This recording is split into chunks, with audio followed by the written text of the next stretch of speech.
Este debate obviamente ya es extemporáneo. No debió haber ocurrido lo que estamos haciendo hoy.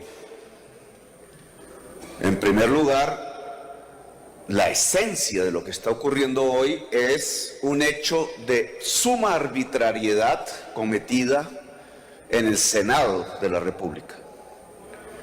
Romper las reglas de juego democráticas, popularmente le llaman ahora a eso la jugadita. En la mesa directiva que presidía el señor Macías y el señor Pulgar. El señor Pulgar hoy está preso por corrupción. El corrupto Pulgar tuvo el aplauso de las mayorías de este Senado para hacer la jugadita e impedir la posibilidad que se pudiera cerrar el debate como el reglamento lo dice en el día en que se realizó.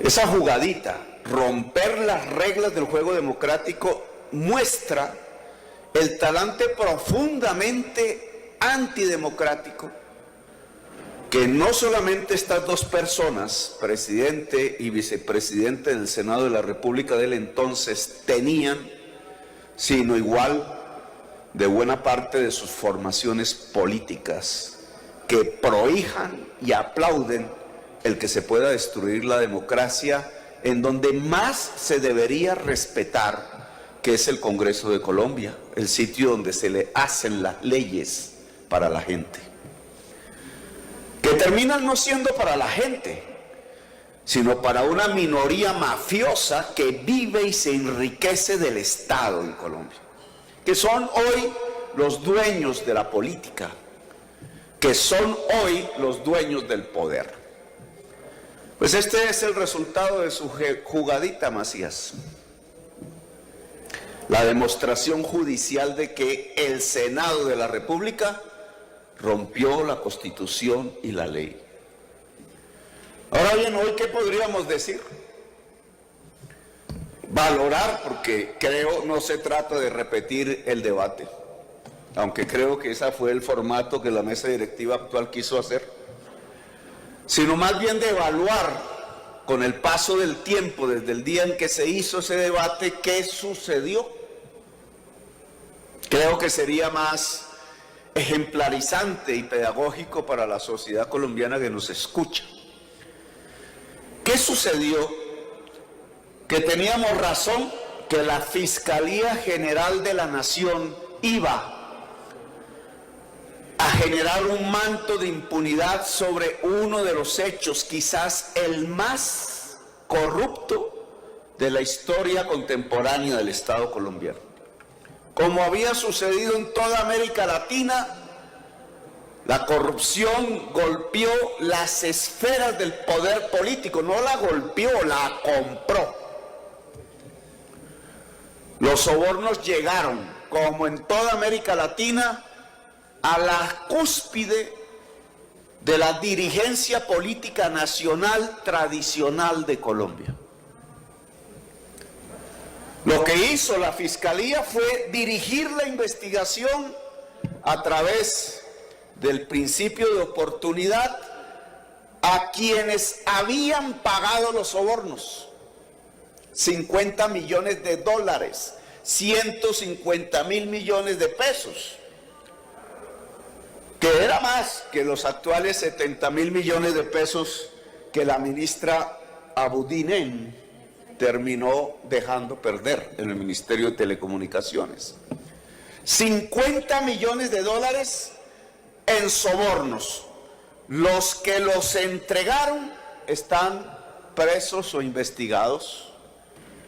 La mayoría no está, incluso en prisión, pero nunca se supo, y he aquí el carácter de la impunidad, quiénes recibieron los sobornos. Eso se silenció, la investigación no llegó hasta allá. El fiscal general de la Nación se encargó de que no llegara hasta allá. Néstor Humberto Martínez, aquí lo ha dicho el senador Robledo, estaba en curso en las firmas, en el interés que buscaba la impunidad.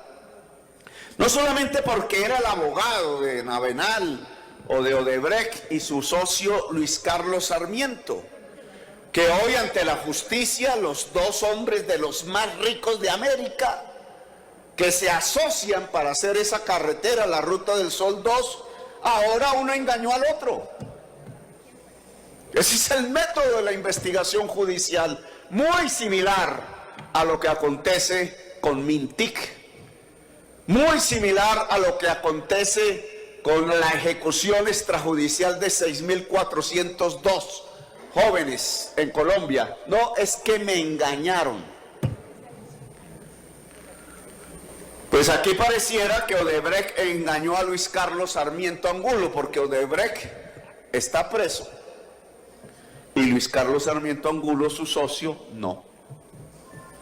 ¿Cómo iba a estar preso Luis Carlos Sarmiento Angulo? Además, por su edad no debería estarlo. Pero ¿cómo iba a estarlo preso si su propio abogado era el fiscal general de la Nación, que fue nominado por el presidente Santos con el apoyo del expresidente Uribe para construir este manto de impunidad?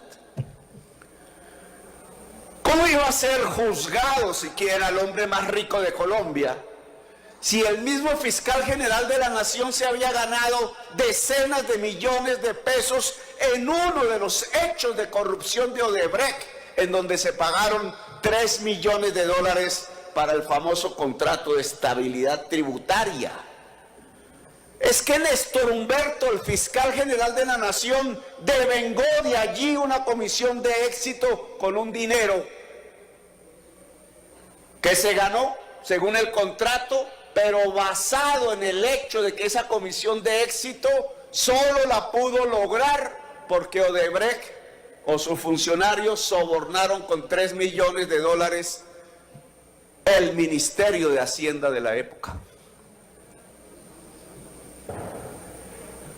Pero no pasa nada, la comisión de acusaciones de este Parlamento, de este Congreso de la República, obviamente no puede ver esos hechos por una y simple razón.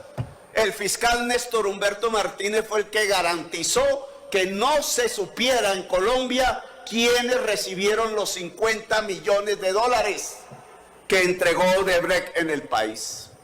Que lo recibieron dirigentes del Partido Liberal, que lo recibieron dirigentes del Partido de la U, que lo recibieron dirigentes del Partido Cambio Radical, y me temo que los mismos altos responsables ahora del desfalco del Ministerio de Telecomunicaciones por 70.000 millones de dólares. Ese es el costo de la impunidad. Lo hicieron una vez, lo vuelven a repetir y en escala más grande y así, hasta que depredan el Estado colombiano. Para eso hacen la política, para eso exponen sus candidatos del neoliberalismo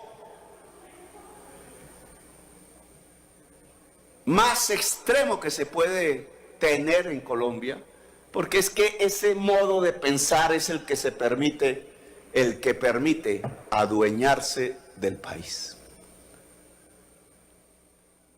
Esa es la conclusión a la que podemos llegar hoy extemporáneamente en este final del debate. Lo hicieron, no investigaron. Hoy Néstor Humberto Martínez no es el fiscal general de la Nación, pero el que lo sucedió está haciendo lo mismo. La investigación de Odebrecht está congelada porque la decisión política del poder en Colombia es que no se sepa quiénes recibieron los 50 millones de dólares de soborno. En toda América Latina, en países más de derecha que Colombia, si es que puede haber alguno, los sobornados están presos. En el único donde eso no sucede es en Colombia. Si los sobornados estuvieran presos en Colombia, se derrumba el poder político. se derrumba este tipo de régimen, como lo llamaba Álvaro Gómez Hurtado, el régimen de la corrupción, se derrumba. Y el 70% de este Congreso tendría que irse, porque el pueblo colombiano nunca más los volvería a elegir. Esa es la realidad. Por eso nominaron a Néstor Humberto Martínez y por eso este Senado de la República decidió aplaudirlo, generar también el manto de impunidad para que él no fuese investigado. Porque el silencio del Senado de la República es simple y pura complicidad. Porque la mayoría del Senado de la República pertenece al régimen de la corrupción. Y por eso este debate de control político fue cercenado brutalmente por un corrupto que se sentaba en esas sillas. Fue cercenado brutalmente por un corrupto, hoy preso.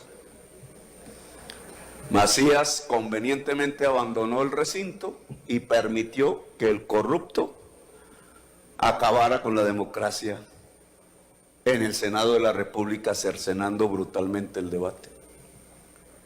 Ese es el resumen de lo que hoy pasa. No hubo investigación a profundidad de Odebrecht. ¿Y por qué? Porque los sobornados son los dueños del poder político en Colombia, son los dirigentes de los partidos políticos tradicionales de este país. En el lapso de ese debate, la senadora Paloma Valencia, para ocultar los hechos del debate por el cual había sido citado Néstor Humberto, y que era un debate de la oposición, sacó un video. Ese día, sin sonido, sacó el video. Toda la prensa nacional, que es una prensa propiedad precisamente de Luis Carlos Sarmiento, el sindicato de Odebrecht en ese momento, y otros como él, decidieron coger el video contra Petro, volverlo viral y no recoger las conclusiones que hubieran podido ser del debate de Odebrecht. En ese momento no se me permitió responder. Era un ataque central, certero, a profundidad, construido por la bancada del Centro Democrático. Y había en las normas del código, del reglamento del Congreso, la opción del acusado en ese entonces de defenderse. Un simple principio liberal. Y Macías y Pulgar no quisieron. No me permitieron hablar. Ahora es que me toca, miren, qué paradoja de la vida. En el tiempo transcurrido, para finalizar este debate, puedo hacer derecho a la réplica, mi derecho parlamentario, ante el ataque hecho contra mí en ese debate. Y hoy puedo decirlo con tranquilidad, el tiempo siempre da la razón. El hecho por el cual no se mostró el audio del video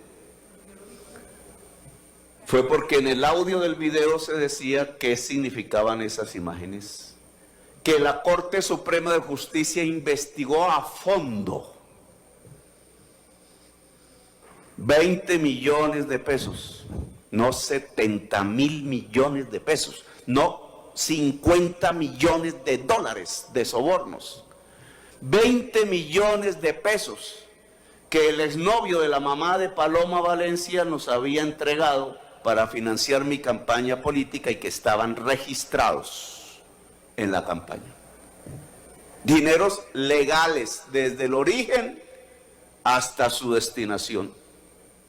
Fue lo que encontró la Corte Suprema de Justicia. Claro, ya la prensa de Luis Carlos Sarmiento no salió a decir qué era lo que había pasado. ¿Cómo así? Que la máxima instancia penal determina que eran 20 millones de pesos, que era una transferencia legal, que provenían del exnovio de la mamá de la senadora Paloma Valencia, y que la misma senadora Paloma Valencia había usado para inferir que yo era uno de los sobornados de Odebrecht, cuando yo fui el que lo denuncié en julio del 2010. Bueno, puedo decirlo ahora, ya no con mi derecho a la réplica de ese entonces, al que tenía la posibilidad de hacer, sino con un fallo de una sentencia de la Corte Suprema de Justicia respaldándome. Pero aquí habría que hacer un análisis, me parece que pertinente, sobre cómo fue que la Fiscalía pudo construir técnicamente la impunidad del caso Odebrecht. Eso no lo podíamos hacer en el debate, porque el debate era para que hicieran la investigación. Pero pasado, ya no recuerdo cuánto tiempo, 1 año, 2 años. 2 años de ese debate, miren ustedes qué arbitrariedad la que se cometió, cerrando un debate 2 años. Después, permitiéndome mi derecho de réplica 2 años después, demócratas, Macías. Hoy podríamos evaluar, bueno, y en estos 2 años desde ese debate, cómo fue que construyeron el manto de la impunidad. Y yo diría que el instrumento básico para esa impunidad, contrario a lo que se buscaba en la ley, es el principio de oportunidad. El principio de oportunidad es un sistema que creó la ley colombiana, este Congreso, para que un delincuente, confesando las cabezas de la organización a la que pertenece, pueda ayudar a la justicia a desmantelar la organización criminal y a cambio de ello recibe un beneficio jurídico. Se configura una transacción entre fiscales, funcionarios públicos y ahora jueces con el delincuente. Una transacción, verdad a cambio de beneficio jurídico. Pero lo que viene sucediendo en la Fiscalía es que cuando las investigaciones tocan con personas del poder político, el principio de oportunidad se usa al revés. Se convierte en un poder extorsionador del fiscal sobre el delincuente para que el delincuente no diga toda la verdad, y a cambio de eso le otorgan el principio de oportunidad.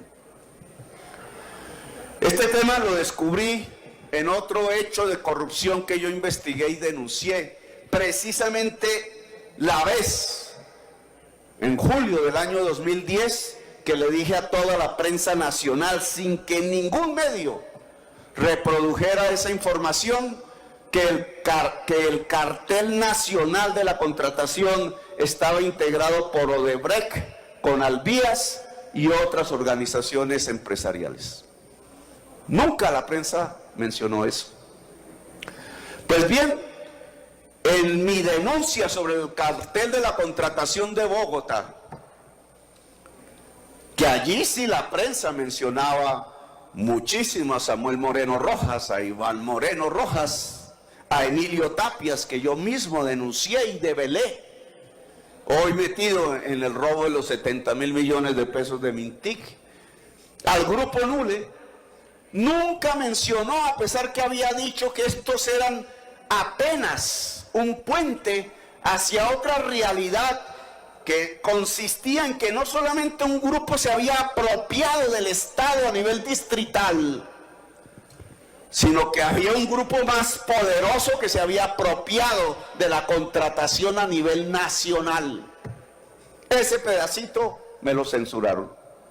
Mencioné los nombres.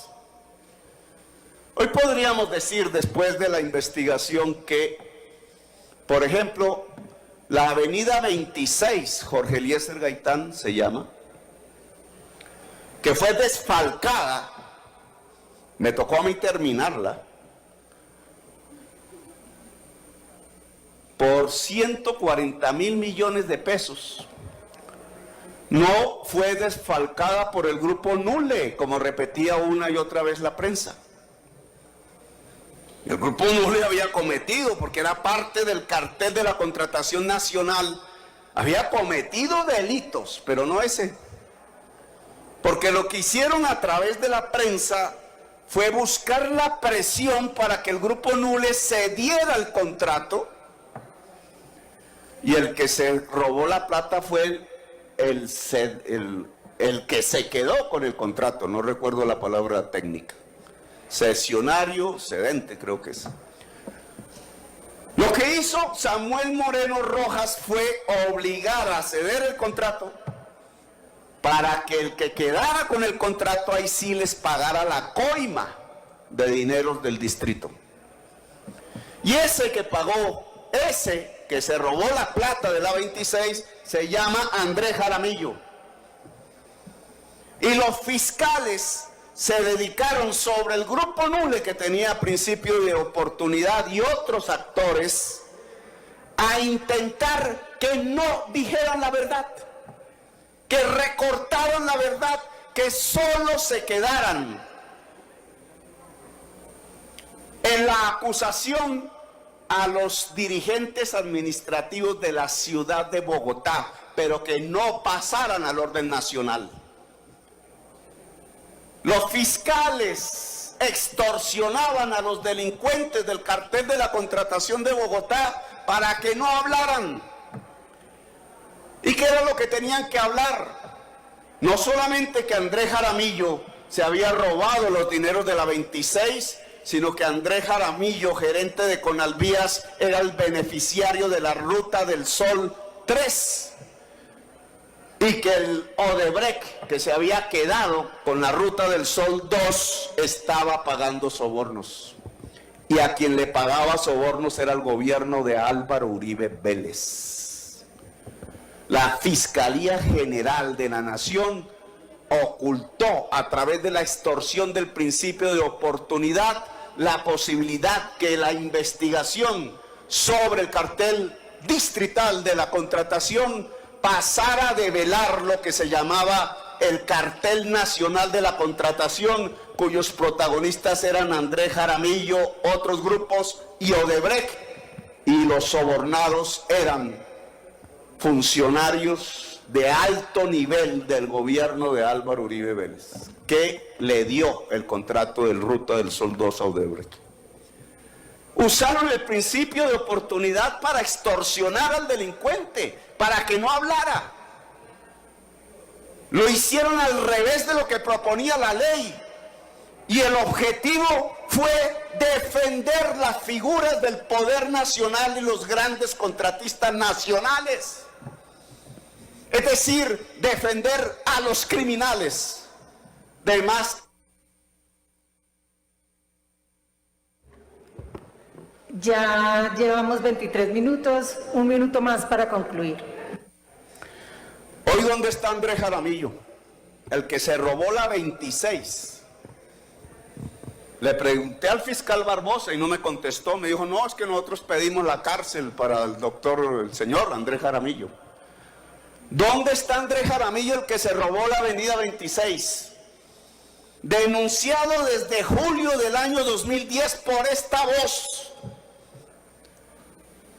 por esta persona, a la que le quitaron la palabra en la última sesión. Hoy Andrés Jaramillo no está en Colombia, se fue, se llevó el dinero.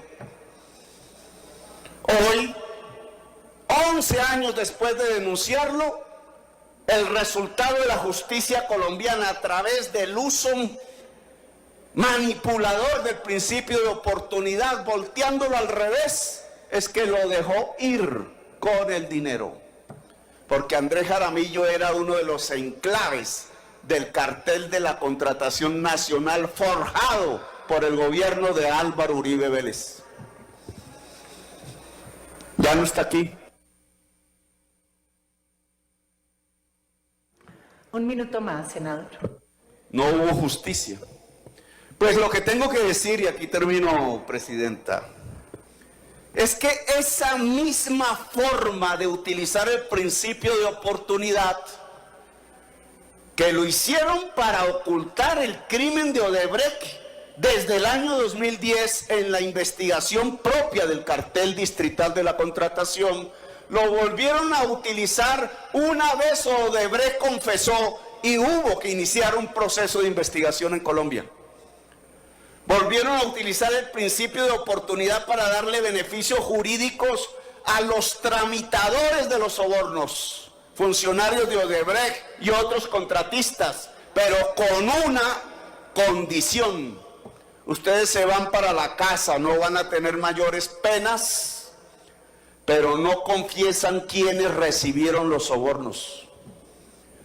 Quienes recibieron los sobornos hoy siguen haciendo la política, hoy siguen presentando candidatos presidenciales, hoy siguen con la intención de seguir manejando el Estado para depredarlo, para llenar